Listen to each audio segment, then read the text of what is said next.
बढ़ती है। Girls school को है, छात्रा को दिक्कत नहीं है, मगर प्रोसीडिंग में लिखा जाए सर कि छात्र को बहुत भटकना। विगत वर्ष जो है छात्र एडमिशन के लिए बहुत भटके हैं। इसके लिए जो प्रखंड परिषद उत्तर विद्यालय प्रखंड परिषद जो है उसको हाई स्कूल में तब्दील किया मेरा गुजारिश है ग्रुपी के लिए बिहार सरकार के द्वारा शिक्षा विभाग के द्वारा हर पंचायत में हाई स्कूल होना चाहिए, जो कि छात्र के लिए मेरे पंचायत में नहीं, छात्रा के लिए तो स्कूल है।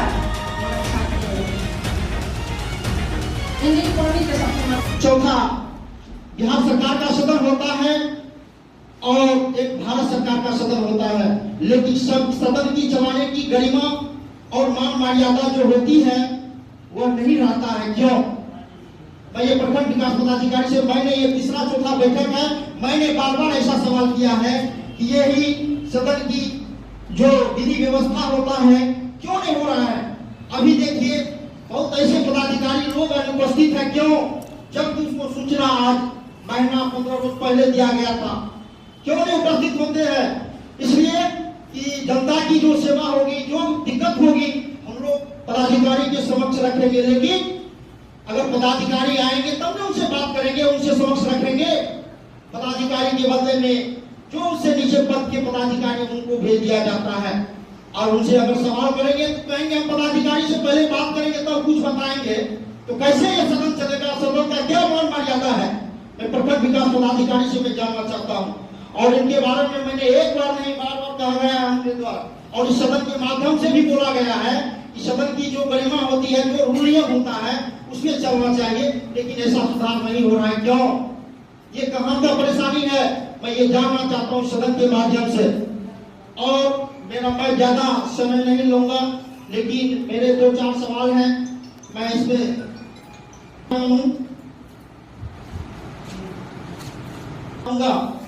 वर्ष 2023-24 का योजना अभी तक नहीं खुला है और कुछ पंचायत में खुला है।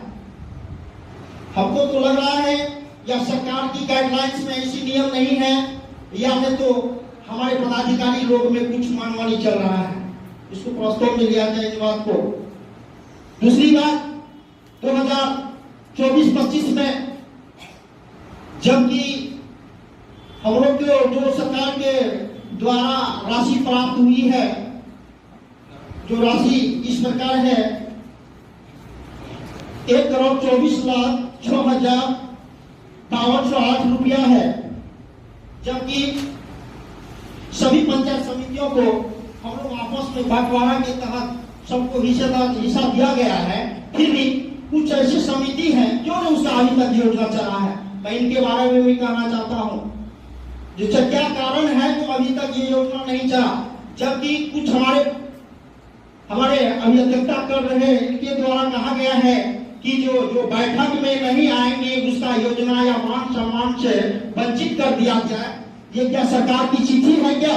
मैं इनके बारे में भी जानना चाहता हूँ। जहां तक योजना की बात है, जो बैठक में अनुपस्थित जो समिति थे उसको योजना नहीं मिले, ये कहाँ का नियम है? ये कौन सा रूल नियम है? मैं ये भी जानना चाहता हूँ इस सदन के माध्यम से कि क्यों ऐसा क्यों हो रहा है?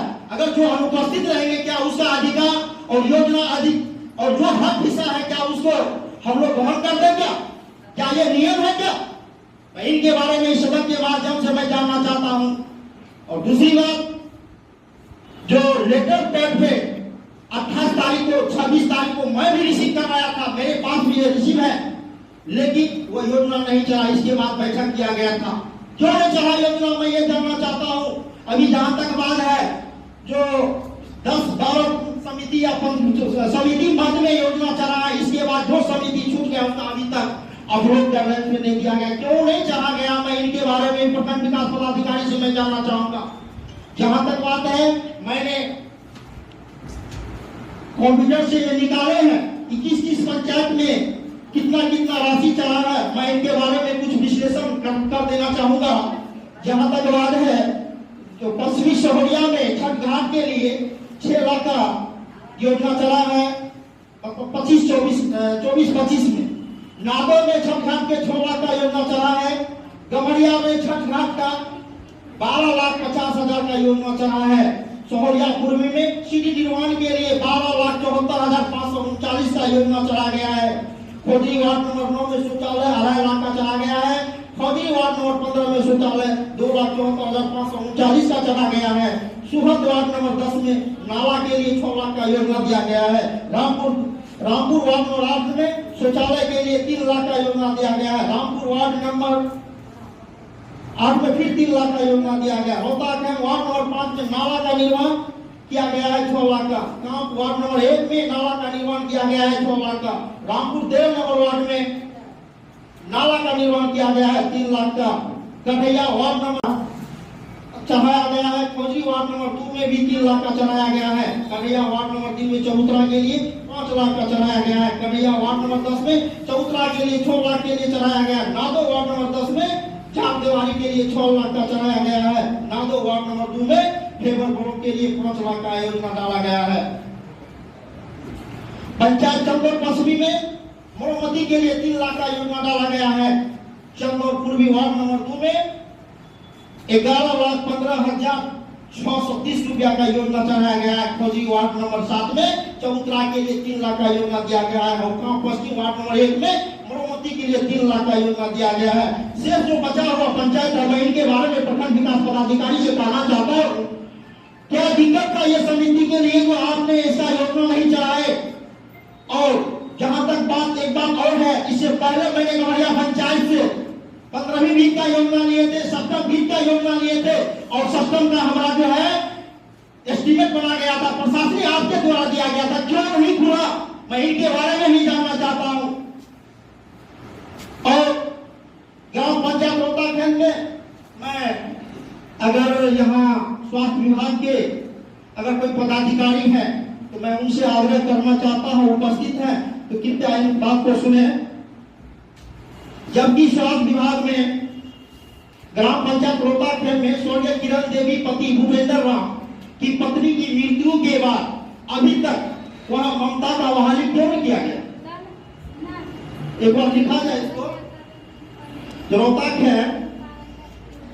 स्वर्गीय किरण देवी पति भूपेंद्र यादव की पत्नी की मृत्यु के बाद अभी तक ममता का बहाली क्यों नहीं वहां किया गया, जबकि वहां आवेदन रूपा कुमारी पति अंकित राम के द्वारा आवेदन किया गया था, फिर भी उसका अभी तक नियोजन नहीं किया गया। इसलिए मैं इस सदन के माध्यम से कहना चाहता हूं और 15 रोज के अंदर इसका जो प्रक्रिया हो अविलंब करने की कृपा की जाए। और जहां तक बात है 15वीं बीज में अभी तक या 7वीं बीज में अभी तक योजना नहीं खुला, क्यों नहीं खुला सर? या महादलित है इसलिए क्या? मैं प्रखंड विकास पदाधिकारी से मैं जानना चाहता हूं, क्या महादलित के लिए कोई अधिकार हक है कि नहीं है? मैं सदन के माध्यम से कहना चाहता हूं, ये कौन सा रूल नियम है तो अभी तक इसका कोई भी प्रकार का योजना नहीं चला है। मैं सदन के माध्यम से कहना चाहता हूं ऐसी बात और ऐसी अगर ऐसा कारण हरकत किया जाए तो हम लोग कभी कतई बर्दाश्त नहीं करेंगे और धरना प्रदर्शन के साथ तमाम चीज यहाँ उतार देंगे। इसलिए मैं ज्यादा समय नहीं लूंगा। अंत में मैं अध्यक्ष महोदय से कहना चाहूंगा कि फिर एक बार मैं मौका लेना चाहूंगा। मैं अब इन्हीं शब्दों के साथ मैं अपनी वाणी को विराम देता हूँ। जय। हम गलती नहीं बोल रहे हैं। हम देखिए हम किसी के अनावश्यक व्यक्ति भी बैठा हुआ है। अनावश्यक अनावश्यक से नहीं बोल रहा है कोई। अनावश्यक आदमी कोई नहीं कुछ बोल रहा है और अनावश्यक आदमी आप बोल रहे हैं।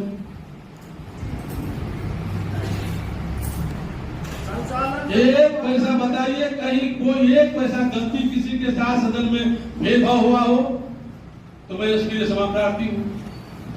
किसी के साथ मैंने बारी बारी करके हर एक आदमी के साथ कहीं किसी तरीका का भेदभाव है तो बताइए और उसको मैं दूर कर। और हमने सदन कुछ ढंग से चलाया तो भी आप लोग इस ढंग से बोलते हैं जो कि 2 टाइप में उसको समझ सकते हैं। एक जो योजना है उसके लिए रजिस्ट्रेशन की जरूरत होती है। आपको देखा है लेबर कार्ड तो BOCW एक बोर्ड है POCW बोर्ड जैसे कि उसका अगर डिटेल में समझेंगे तो building and other construction workers and welfare board है, इसके तहत पंजीकरण की जरूरत होती है, रजिस्ट्रेशन करवाने की जरूरत होती है, और रजिस्ट्रेशन करवाने के बाद आप 14 तरह की योजना करवा ले सकते हैं। इसको सारी योजना के डिटेल में आपको जानकारी बाद में देंगे, आप पर्सनली पूछ सकते हैं, फोन करके हमारे ऑफिस में आ सकते हैं। और एक है बिहार सरकार की असंगठित कार्य क्षेत्र सामाजिक सुरक्षा योजना। इसके तहत 18 वर्ष से 65 वर्ष के बीच में जितने भी मजदूर होते हैं असंगठित कार्य क्षेत्र के, उनको उनके डेथ पे और डिसेबिलिटी पे, जैसे एक्सीडेंटल डेथ हो, चाहे नेचुरल डेथ हो, चाहे पार्शियल डिसेबिलिटी हो, परमानेंट डिसेबिलिटी हो, इसके रकम दी जाती है 50,000 रुपये, 1 लाख रुपये।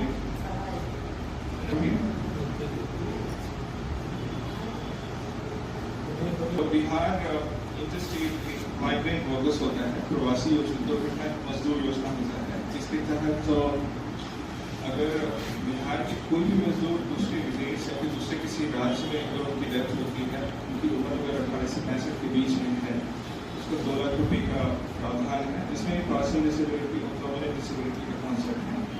पार्शियल डिसेबिलिटी में आपको 50,000 रुपये की मुहैया करवाते हैं, और परमानेंट डिसेबिलिटी जो है 1 लाख रुपये।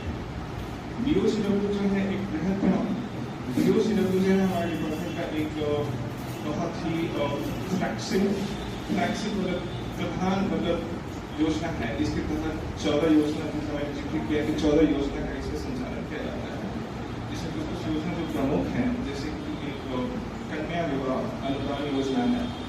अगर आप मजदूर हैं, कंस्ट्रक्शन वर्कर हैं और 3 वर्ष की अगर आप सदस्यता पूरी करते हैं, पहले और दूसरे बेटी के विवाह के लिए आपको 50,000 रुपये की रकम दी जाती है। इसमें भी डेथ पे अगर आपकी मृत्यु होती है किसी भी कंस्ट्रक्शन वर्कर्स की, तो उसके लिए 2 लाख रुपये, और अगर एक्सीडेंटल डेथ होता है तो उसके लिए 4 लाख रुपये। इसमें कोई अगर महिला का लेबर कार्ड बना हुआ है और अगर मेटर्निटी बेनिफिट होता है, जैसे कि पहले और दूसरे बच्चे के जन्म पे उनको 35,000 रुपये की रकम दी जाती है। और भी बहुत सारी योजना है, आप उनसे पूछ सकते हैं, फोन से ऑफिस भी आ सकते हैं, तो और डिटेल जानने पहला सवाल सबसे ज़्यादा उसी के लिए होता है। उसी में जो है हम जब यहाँ पे आने के बाद ही हम 2-3 बैठक किए हुए, उसके बाद जो है और सबको समस्या समझाए हुए, तो जितने भी पंचायत समिति है मुखिया जन है, उनके साथ मेरा बैठक हुआ था। उसके बाद हम मुखिया प्रतिनिधित्व से अलग से भी बात किए हुए। तो सबसे ज़्यादा जो समस्या आ रही है उसी में, वो ये आ रही है कि जो गैर मजदूर खास में CO NOC दे सकता है, और आम जो है उसमें आम सुधार करना पड़ता है।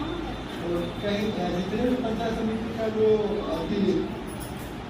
योजना है, सब जो है आम ये गैर मजदूर आम में सब साधारण, इसके लिए NOC के लिए हम सभा करवाना ही पड़ेगा। और ये जो है हम कई बार जो है वीडियो मैडम को भी बोल चुके हैं, जिला मुख्यालय पदाधिकारी को भी इसका इन्फॉर्मेशन है, सारे के सारे प्रभु साहब को भी बोले हुए हैं, हम बोले हुए हैं।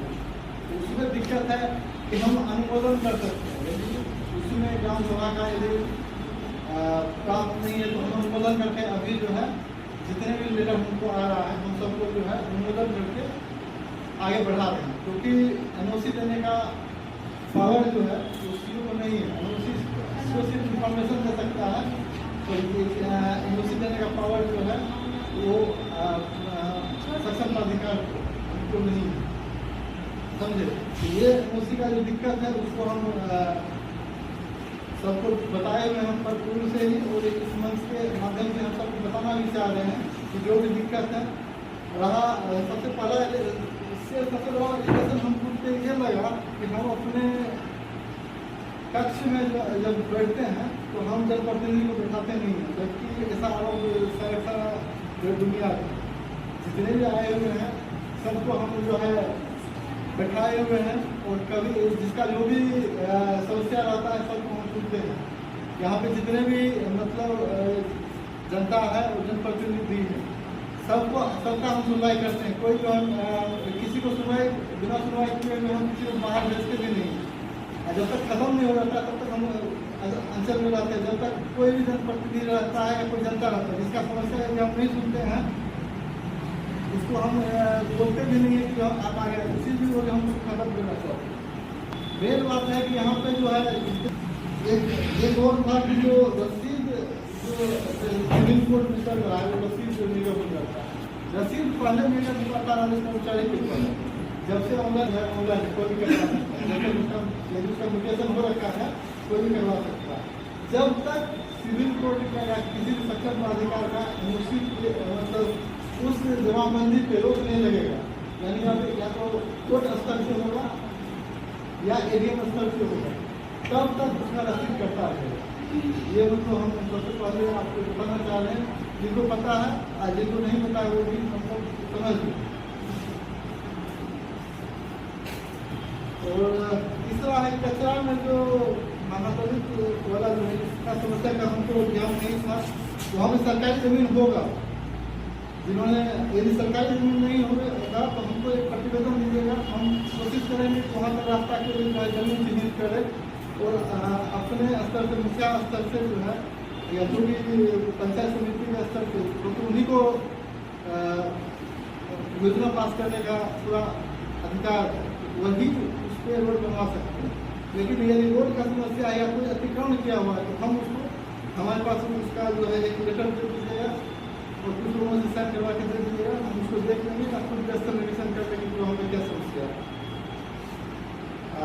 इसके बाद जो आता है दाखिल खाई, जो सबसे ज़्यादा यहाँ पर टर्निंग में था, पहले तो यहाँ पर टर्निंग था वो 4800 तक तक तो लग जाता, जिसको हम घटा के अभी जो है 3600 तक लाए हैं। उम्मीद है कि 1-1.5 महीना में जो है वो 2000 के अंदर आ जाएगा। बहुत आदमी का जितना भी है वो जो भी प्रॉब्लम है उसको हम वहीं पे जो है कोशिश कर रहे हैं। यहाँ पे एक सबसे ज़्यादा जो समस्या आ रही है वो ये आ रही है कि आप लोग जनप्रतिनिधि है और आप लोग जो है हर जगह पे जो है पंचायत में जो सबसे ज़्यादा मूल समस्या यहाँ पे आ रही है, आप लोग भी अपने ध्यान देख रहे होंगे, मिलजुल जुला दूसरा है। और हम लोग जो थाना पे जो बैठक करते हैं वहाँ पे भी मिलजुला का ही समस्या आता ये है कि पूर्व खाली हो चुका है जिस खेसरा से, उस खेसरा या उस प्लॉट पे उसका जो है कब्जा नहीं है, तो उस पर उसका नहीं है, दूसरा कब्जा है, तो उसका म्यूटेशन जो है वो उससे हो गया। तो हम लोग चाहते हैं कि उसको जो है किसी भी स्तर से जो है उसको जो है ठीक करना है, क्योंकि म्यूटेशन का मामला है जो एक बार सूचित हो सकता है तो उसको जो है हम अपने लॉगिन से उसको नहीं कर सकते। तब पर भी हम एक कोशिश कर रहे हैं कि उसको जो है बातचीत के थ्रू या दोनों पार्टी बुझाव मिला के जो है समस्या को समाप्त करवा रहे हैं। तो यहाँ पे सबसे ज़्यादा ये है कि जनता दरबार में यहाँ पे भीड़ लगता है बहुत ज़्यादा। इसका कारण यही है कि पूर्व में जो भी मिलजुला हम लोग समस्या देख रहे हैं, यहाँ पे 2 तरह का समस्या है। यहाँ पे जो हम लोग पंचायत करते हैं सबको पता होगा कि सर्वे से पूर्व वाला कागज और गलत सर्वे में खुल गया, उसके कारण सबसे ज़्यादातर समस्या है यहाँ पे। भूमि का सबसे मेन कारण भी वही वो सर्वे हो रहा है और सर्वे शुरू हो गया है। सर्वे का बहुत सारा प्रोसेस है, जिसको भी दिक्कत है वो सर्वे के थ्रू जो है उसको ठीक करवा देगा। और इसका जो सबसे मेन है कि सर्वे को तोड़ने का पावर जो है सक्षम न्यायालय को, सक्षम न्यायालय मतलब ये क्या कहते हैं डिस्ट्रिक्ट कोर्ट के थ्रू से ही, डिस्ट्रिक्ट कोर्ट का जितने भी कोर्ट है वही सिर्फ जो है जमाबंदी सर्वे को तोड़ ट्रांसमिट कर सकते हैं। तो वो हम लोग नहीं कर सकते, कोशिश करते हैं किसी तरह से भी आपसी मतलब दोनों पार्टी मान जाए। तो कोशिश हम लोगों का यही रहा है, जनता दरबार में यही रहा है कि क्योंकि यहाँ पे ज़्यादातर लोग गरीब, तो वो कोर्ट जाने का अफोर्ड नहीं कर सकते। हम लोग सोच रहे हैं, हम लोग का हमेशा रहा है कि दोनों के बीच में किसी भी तरह से समझौता हो जाए। और उसका इसका एक दूसरा जानकारी का अभाव, वो जो जानकारी का अभाव नहीं रहता है तो गलत आदमी के हाथ में फंस जाता है और सोचता है कि हम किसी न किसी तरह से यूज करवा रहे हैं। जिसका जो भी स्तर है, जिसका जो भी प्रॉब्लम है उसका निराकरण उसी स्तर से हो सकता है। उसको हम जो है चाहकर भी सुधार नहीं सकते। चलिए हम लोग को रेखा मेडिकल कॉलेज को बुलाना है। हम लोग यहाँ है जो एक जमीन है जगह मुसरनिया में, हम लोग उसमें जो है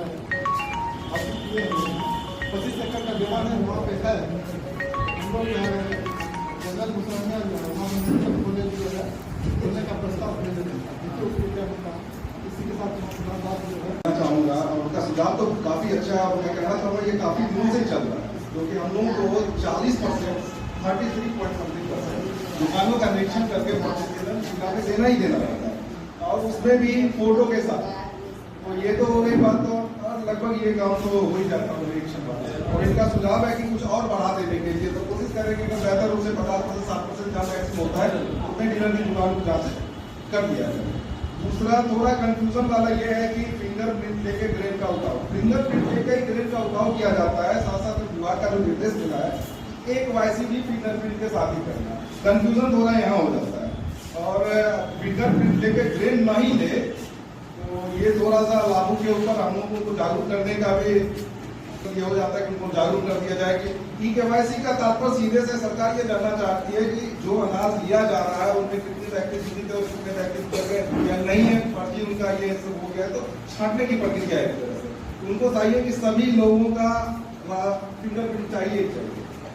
और एक नियत तिथि निर्धारित की गई है जिसमें हम लोग को ये तत्पर मतलब बहुत क्विक मतलब जल्दी से इस काम को प्रायोरिटी बेसिस पे करके देना है। तो ये रिस्पॉन्सिबिलिटी विभाग के द्वारा डीलर लोगों को सौंपी गई कि पॉस मशीन के द्वारा E-KYC का काम होगा। संयोग ऐसा भी है कि E-KYC से अनाज का भी उठाव होता है, E-KYC से आधार को E-KYC वाला काम भी होता है। तो कंफ्यूजन थोड़ा सा रह जाता है, लेकिन प्रिंट मीडिया के माध्यम से उनको धन्यवाद करना चाहेंगे हम। इनके माध्यम से मुझे जानकारी मिली, जिला DM साहब को जानकारी मिली, उन्होंने कंप्यूटर में फिर से एक जवाब बनाया कि टीम गठित करके बढ़िया पदाधिकारियों का टीम गठन करके इसकी वास्तविक रूप से जांच करने के लिए सबको कहा गया। तो इस पे चल रहा है, अगर वैसा केस आता है तो निश्चित रूप से हम कार्रवाई करेंगे। और आप लोगों में रिक्वेस्ट करेंगे कि पंचायत में हम तो करेंगे प्रयास सभी लोगों को बता देने के लिए दोनों काम एक साथ होता है। अगर E-KYC करवाते हो अनाज निश्चित रूप से ले लिया करो, अदरवाइज आप पता करवा के बताओ कि किस डीलर के पास तुमने KYC करवाया है, तो उसका अनाज का या राशन कार्ड नंबर से भी जान सकते तो उसके राशन कार्ड का किस डीलर के पास हुआ है, और कार्रवाई करना बहुत आसान हो जाएगा। ऐसा नहीं कि डीलर बच जाएगा, कोई बताएगा कहीं E-KYC करवा लिए, कहीं से अनाज का उठाव करवा लिए, तो पूरी ऑनलाइन ही दिखता है एकदम कहाँ से उठाया, किस डीलर के पास उठाया, तो हम लोग उस वक्त कर रहे हैं। सिर्फ यही है कि वो व्यक्ति क्लेम करे कि मेरा अनाज इस डीलर के पास मतलब उठ गया है। अब लेने गए तो अनाज नहीं उठ रहा है, बता रहा है कि आपका अनाज पूर्ण किसी के पास उठ गया, तब हम कार्रवाई करने के लिए थोड़ा बेहतर रूप से उसको कर सकते हैं। और एक बोरा वाला मामला बताया, कहीं साइकिल से कहीं ले जा रहा था, ये संज्ञान में मेरे नहीं है, शायद हम लोग जैसे बाद में पता चला इस तरह से ये गोदाम का मामला है, गोदाम से लिया गया, तो इस चीज को हम गोदाम है नहीं, हम दोनों का बिल्कुल डायरेक्शन अलग है, एजेंट साहब अलग है, हम अलग हैं, तो इसके लिए आप ये किसी को कह सकते हैं, उनके लिए हम सॉरी करेंगे। बाकी जो सुधार था हम खुद इसके गंभीरता से लेंगे।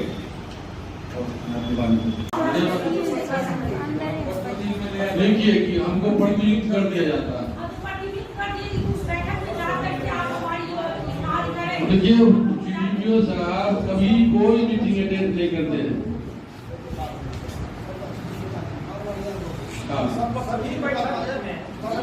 CDPO साहब कभी कोई मीटिंग में अटेंड नहीं करते हैं। 3 जगह के प्रभार है, लेकिन 100 करके 15 रोज पहले उनको चिट्ठी दिया है, उनको आया आपको प्रतिनियुक्त किया गया, तो बताइए आपके प्रखंड के अंदर कितना जो है आंगनबाड़ी केंद्र है, वहाँ क्या स्थिति है, कितना बच्चे हैं, भाई बताइए, और कहाँ क्या स्थिति है। 4 बार से CDPO कभी पंचायत प्रखंड के नहीं आते। प्रतिनियुक्त किया गया, तो आपने अपने विभाग के बारे में बताइए,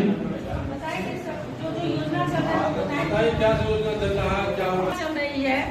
सबसे पहले तो स्कूल शिक्षा योजना है, जिसमें 30 साल से लेकर 6 साल तक के बच्चे को सप्ताह वाइज आहार दिया जाता है, और सुबह नाश्ता के रूप में फल, मौसमी फल जो भी है, ये उसके बाद खिचड़ी आलू चना का सब्जी दिया जाता है। उसके बाद जो THR के लाभार्थी हैं, जो अति कुपोषित हैं, उनको लाभ दिया जाता है। जिस हिसाब से आवंटन होता है उस हिसाब से लाभार्थी होता है। कभी आवंटन आ जाता है तो कुछ ज़्यादा हो जाता है, कभी आवंटन आता है कम है तो कम लाभों को लाभ दिया जाता है, वो आवंटन के हिसाब से।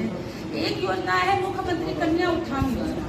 उस कन्या उत्थान योजना में जो है 0 से 1 साल तक की बच्ची का ये किया जाता है, जिसमें 2000 लाभों को मिलता है। वो उसके बाद यदि 1 साल से ऊपर बच्चे हो गए तो बच्ची का आधार लगने के बाद ऑनलाइन होता है, उनको 2000 मिलता है।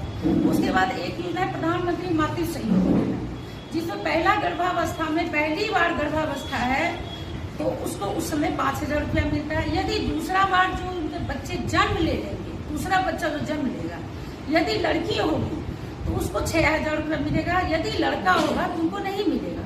एक योजना है परवरिश योजना, जिस योजना के तहत जो लाभार्थी के माता पिता जो HIV पॉजिटिव है उनको मिलता है, वो जिला से मिलता है, हम लोग यहाँ से बना के भेज देते हैं जिला के CDPO के माध्यम से। और उसके बाद यदि जो माता पिता की मृत्यु हो चुकी है, अनाथ बच्चे जो 18 साल तक है, ये योजना इतनी योजना चलती है हम लोगों की।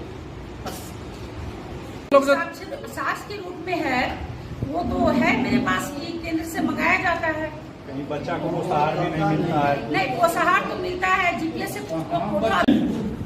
और हम वीडियो साहब को आप करके बोले कि आंगनबाड़ी केंद्र कहीं नहीं चलता है। वीडियो साहब भी बोले कि हम कई बार रिपोर्ट करके भेजे हैं, इस पर जो है जिला कार्रवाई नहीं करता है, इसलिए जो है सो मीडिया उछाल किया जाए। उनको आंगनबाड़ी केंद्र पर जब हम जाते हैं आता है CDPO हमसे डायरेक्ट 20% लेते हैं, हम आंगनबाड़ी केंद्र क्या चला लेगा? CDPO के बारे में डायरेक्ट बोलते हैं 20% वसूला जाता, हम आंगनबाड़ी केंद्र कैसे चलावेंगे? इसलिए मीडिया बंधु से आग्रह करते हैं कि इस बात को जिला पदाधिकारी तक भेजा जाए। इसलिए बहुतों दिन देखे हम लोग प्रतिनिधि बन करके आए हैं, सब लोग गांव भर में बोलता है कहीं नहीं आंगनबाड़ी केंद्र चलता है, इसलिए यही बात करके हम समाप्त करें। ये मिला है, इतने छात्री को ये मिला है, इन्होंने जो हमने सवाल किया एक भी बार जवाब नहीं दिया। और उसके बदले इन्होंने क्या बोला कि ये सब कानून की बात बोला जो कि ऐसे जो होता। अरे आपने होता है वो क्या तो नहीं बताया, हमने होने की बात पूछा कि आपके द्वारा ये प्रखंड में जो वितरण किया जाता है कितने बच्चे को, कितना महिलाओं को क्या सब दी जाती है, इन्होंने नहीं बताया। से कुछ प्रश्न किया गया है जिसमें हाई स्कूल के बारे में पूछा गया है कि चंदौर में हाई स्कूल छात्रों के लिए नहीं है। तो मैं जानकारी देना चाहूँगा कि हमारे यहाँ पूरे प्रखंड में हर पंचायत में एक हाई स्कूल का निर्माण किया गया है, उत्क्रमित किया गया है। 14 विद्यालय उत्क्रमित किया गया है जहाँ +2 तक की पढ़ाई होती है, और 4 विद्यालय आपका हाई स्कूल पुराना है।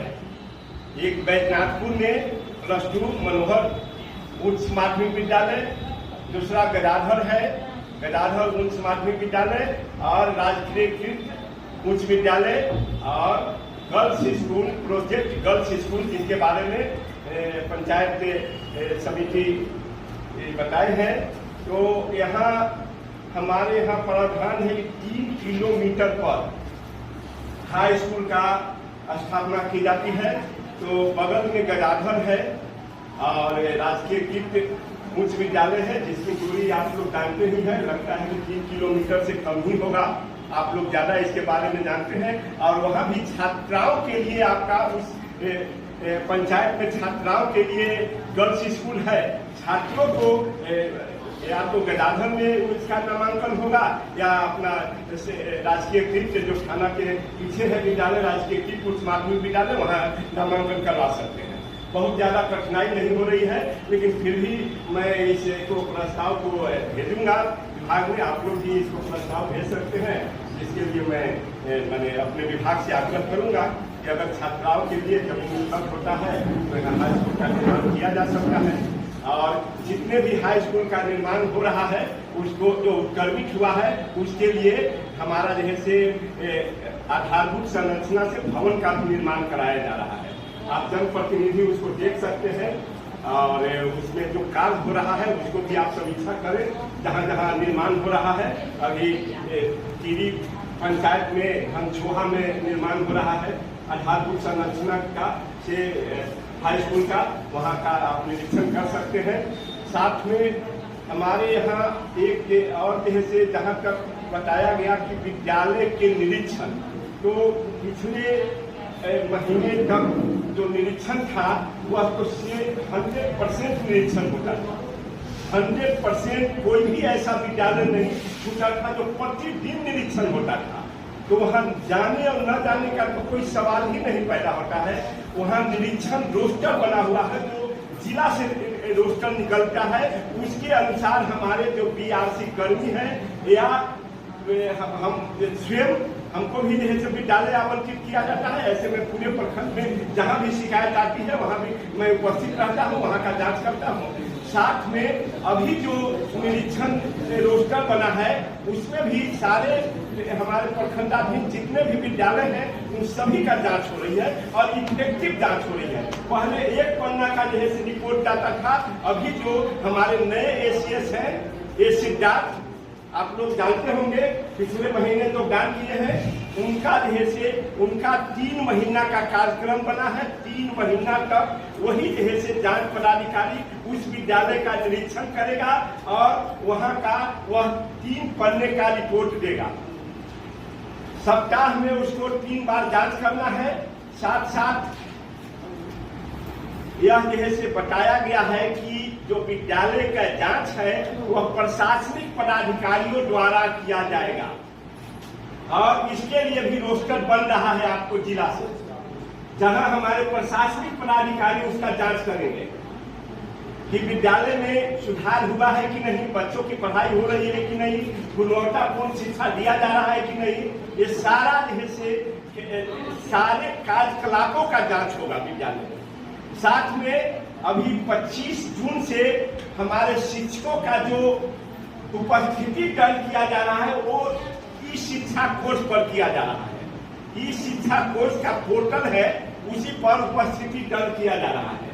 अब उसमें अगर शिक्षक वहां तक पहुंचते हैं उपस्थिति दर्ज होगा, अन्यथा उनका उपस्थिति दर्ज नहीं होगा।